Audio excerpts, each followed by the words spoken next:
Parenthood is challenging enough as it is, and getting organized sounds easier said than done. Now, combine these two together, and it's truly a balancing act that many of us struggle with day in, day out. If you're here, it's because you want to know how to get your life and home more organized and structured where the kids are involved too, so that parent life is a little easier and you can focus on what truly matters. Hey there, I'm Diane Jimenez, owner and founder of One Tidy Place. I created this podcast because I know parents have their hands full. I know this because I have 3 kids of my own. Each week, we'll talk about all things organizing and getting the kids involved too. So while you tidy up, go out for a walk, or just need some real talk, I'm here for you. Thank you for tuning in. Are you ready? Let's do this. Hi there, friend. Welcome to another episode of the Parenting Guide, Organizing Habits Made Easy podcast. And I'm your host, Diane. How's your week going, my friend? I hope that it's going really well for you. Whether you're just trying to keep up with the day-to-day tasks, or you don't know where or how to start your organizing journey, I've got you covered. Head to dianejimenez.com/roadmap to find out where you are between overwhelm and peace of mind. Because if you feel like you're drowning in clutter, toys, paper, half-done projects, and just stuff, and you want to get out of that state and move forward to a more maintainable home, you can tidy up, or basically anyone can tidy it up. This roadmap is for you. Grab it now at dianejimenez.com/roadmap. So spring is here, and more specifically, by the time this episode gets released, it'll be Earth Day the following day, which falls on April 22nd of every year. This year's Earth Day theme is Invest in Our Planet. So in today's episode, I want to share some tips and tricks on how we can reduce, reuse, and recycle items in our home to help our planet and keep our home organized at the same time. Now, just because Earth Day happens only once a year, let this year be a marker to start. Or, if you don't know how to go about it, take this episode as a starting point where you can apply these earth-saving habits into your daily life. Now, I'm not asking or saying for you to implement all of these tips, or even the ones you'll hear and read over the internet. But if you can implement one thing and try to be consistent about it for the rest of the year, you're doing something to help. And remember that thing I said about Earth Day coming once a year and using it as a marker? Well, by this time next year, when you'll already have this year's habit instilled, you'll be ready to take on a new earth-saving habit. Boom! Your journey's just beginning in helping to make a brighter, more beautiful, and safer world ahead. Every little bit counts. Okay, so let's start. Let's talk about reducing. You know, I'm a big proponent for improving our mental health. And being a professional organizer myself, decluttering or reducing the amount of clutter in our homes makes a world of a difference for our mental health. So let's start there. Reduce the excess stuff in your house that you're unsure why they're even there. I'm talking about the stuff that's kind of useful, or maybe not even, you don't even know, but they're just there. What am I talking about? Batteries. Unless you have a battery tester to see if they have a charge or not, or there are just random batteries lying around in random drawers, on shelves, or all over the house for months, even years untouched, take 10 minutes and collect them all. Make an activity with older kids and have them scour the house for these loose batteries. Now, if you have the patience to test each and every single battery out, set yourself an hour or two and go ahead and do that. But if you really don't have time to do this one thing. Drop them all off at a local battery recycling station. We have them at our town hall or town center, as well as the big hardware stores just minutes away, like Home Depot. Get them out of your house for good, and whatever batteries you do know that are still fresh and good, store them in a plastic container and place it in one area of your home. For us, it's in the furnace room.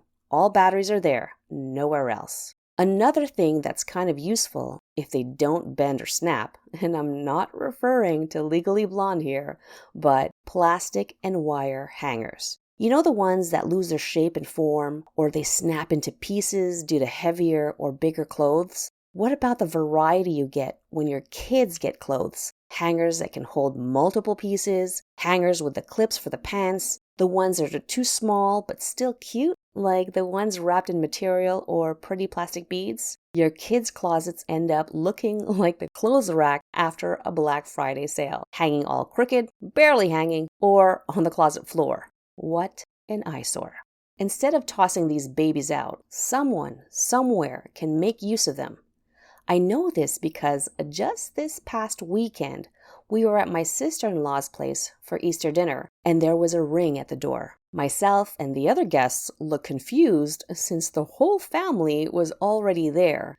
My sister-in-law then clarified that someone was coming over to pick up her youngest daughter's old plastic hangers. The woman grabbed a huge black garbage bag with a smile on her face and drove off. And a final example is the ever-growing box or drawers filled with random wires, or the corner filled with old laptops and tablets. What about a drawer filled with old phones, phone cases, and dusty electronics? You know what I'm talking about. It's the same story as with the batteries. Unless you're going to designate time to sit there and test them all out or see what works with what, or even try to sell them online, if they've been sitting there for months and haven't been touched except to move it from one chair to the next, it's time to send them to the electronics recycling station near you.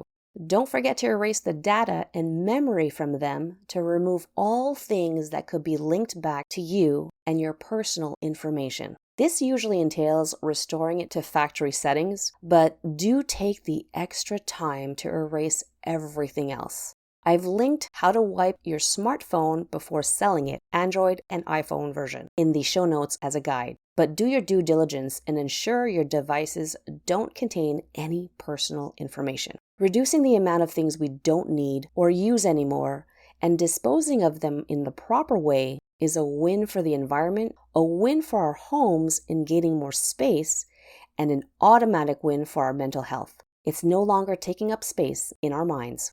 All right, let's keep moving. Let's talk about reusing. Over the weekend, my husband Onig was clearing up the lawn and opening up our patio set to get it ready for the warmer season. And under the deck is where we've always stored this old kid-sized plastic picnic table. We acquired it back in the day from my mom when we had our first kid.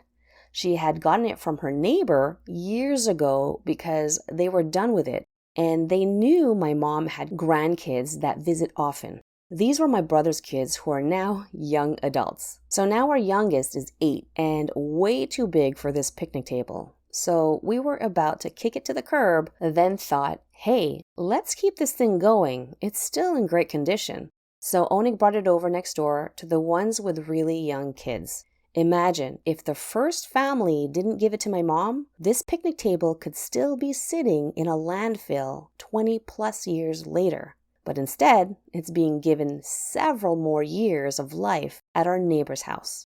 Another example of reusing things are bags, more specifically, plastic bags. Yeah, when you Google activities to do for Earth Day, opt for reusable bags is all there. But many of us still get plastic bags, whether through milk bags or straight from the groceries. It's all around us. So instead of tossing them, reuse them over and over and over again. Here are some examples. A client of mine had accumulated so many plastic bags from doing her groceries online. She felt too guilty to just toss them. So instead, I suggested she reuse them when donating items when we were decluttering a couple of rooms in her house. She also let me take a few bags off her hands and was very happy about it too. So I use them for various things like my kids carry their inside shoes to and from school when the weather is wet or during the winter months. And like many kids, as well as adults, this happens to me on numerous occasions, water bottles spilling inside a school bag, or in my case, my purse. You'd think I'd learn after the first few times. No. accidents will happen, and it sometimes takes your bag plopping on the floor the wrong way for that spout or lid to pop open, and all of a sudden you have a swimming pool no one enjoys inside your bag. So my youngest, he learned real quick. If he has to put his water bottle inside his school bag and he hesitates on this, he'll automatically put it inside a plastic bag first. He'll even double it if he has to.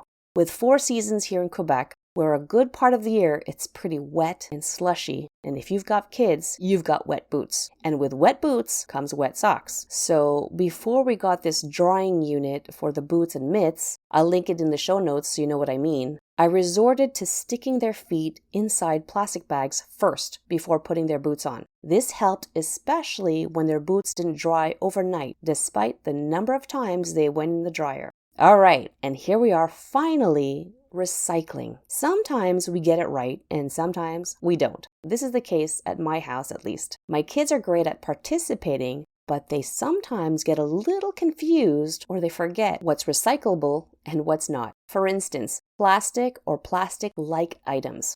Whether it's yogurt containers, sandwich bags, mesh from the avocado bag, or plastic cling wrap, these items constantly get thrown in the recycling bin, and I often have to fish them out and put the appropriate recyclable item in the recycling bin. It's confusing sometimes. I too have to stop and think, and to be honest, sometimes I'm not even 100% sure. So I did a little search and found this beautiful website, which I'll link in the show notes, that's a great refresher on what can be recycled and what can't. Not only that, but it gives so much information on the various services that help our environment. It's simple, clear, and straightforward. What I also love about this site is that there are activities for the kids of all ages to learn more about recycling, how they can get involved, and start at home with age-appropriate activities, of course. And there is a section on the site that tests their knowledge. You know, the teacher in me is liking this so much. It got me lit. It's interactive, educational, and designed for our little guys to understand. And just a side note, or very relatable to this, when I was searching this website and going through all their stuff, I learned something new. And I can't believe I didn't know this, but it makes sense. Did you know that the small caps for the yogurt drinks or milk jugs and coffee cream cartons, basically, it's the ones you have to twist open or twist to close, cannot be recycled on their own because they're too small. And they say you might as well just toss them. But the best thing to do is once you wash your container or your carton and it's dry, keep the lid and cap it back to the container and then recycle it.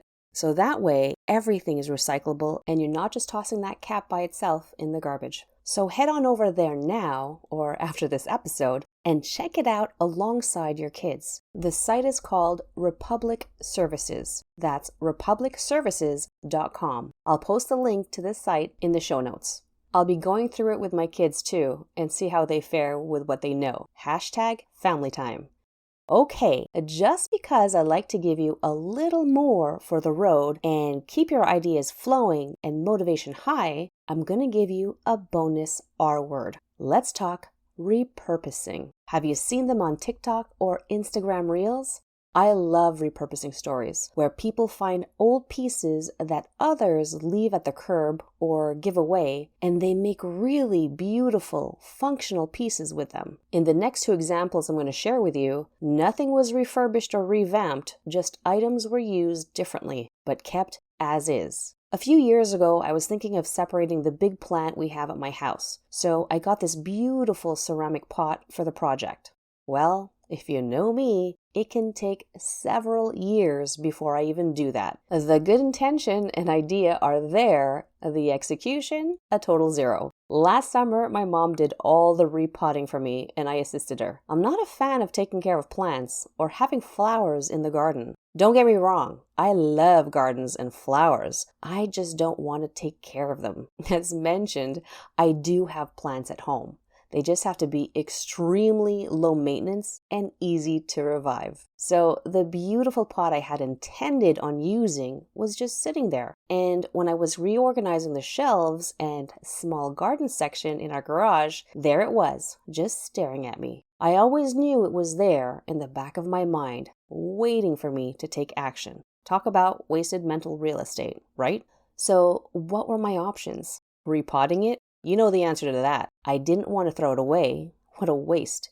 And I didn't have the energy to put it up for sale or give it away. Now, usually I do, but this time, I'm going to be honest, I didn't. I think it unconsciously took up more mental space than it really needed to, and for quite some time, like years. And now I didn't have any more mental space to devote to it, so I repurposed it. We used Tide Pods when doing laundry. There were 2 bags under our sink in the laundry room that were kind of an eyesore and took up some space. It never bothered me before because this wasn't something I see every day, nor did it disrupt everyday life.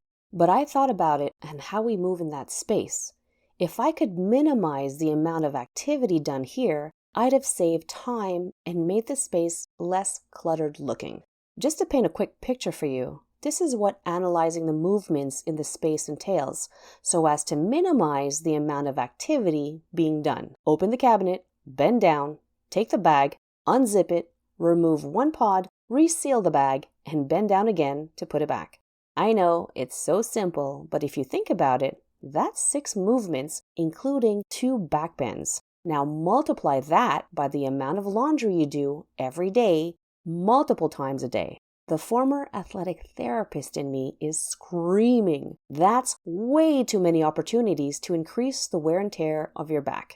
So I repurposed this beautiful fake gold-trimmed ceramic pot and emptied all the Tide Pods inside. Now, all you gotta do is bend down once, take the pot out, and gently kick the door closed when doing laundry. Crazy, right? That's just 2 moves, down from 6. If it isn't obvious already, I'll point it out here. It's a huge win for saving time, a win for less physical strain, a win on decreasing my mental load that's no longer wasted on that nagging thought, and a win for the environment because it's one more thing not being tossed in the garbage. And if we can also add here for the environment, it may be a stretch, but it can contribute to it. Less strain on your body means less driving your car to and from to see your doctor or physical therapist due to back pain. Boom! The little things do add up. And now my final example on repurposing. When my friend moved from one state to another a few years back, it boggled her mind years after the move as to why she had a box full of glass food containers but couldn't find for the life of her the lids for these containers. It occurred to her that she never got the box of lids since the move. So early in my pro-organizing career, she told me that when she decided to reorganize her junk drawers, she got the great idea to use the glass food containers as compartments or structures to house the different categories inside her drawers. She showed me a picture, and I couldn't be happier and more proud of her work. I love seeing this, so I'm going to take this opportunity to ask you to let me know via email or by tagging me in your Instagram stories when you do complete or are in the midst of an organizing project. I want to cheer you on and give you tons of virtual hugs and high fives. You know what else would be so cool? To feature your awesome work on my Instagram feed. This just helps others to do as you do and get organized. So don't forget to tag @OneTidyPlace on Instagram, okay? All right, my friend, that's it for me. I'm so glad you spent some time with me today. I truly hope you found something valuable and actionable in today's episode.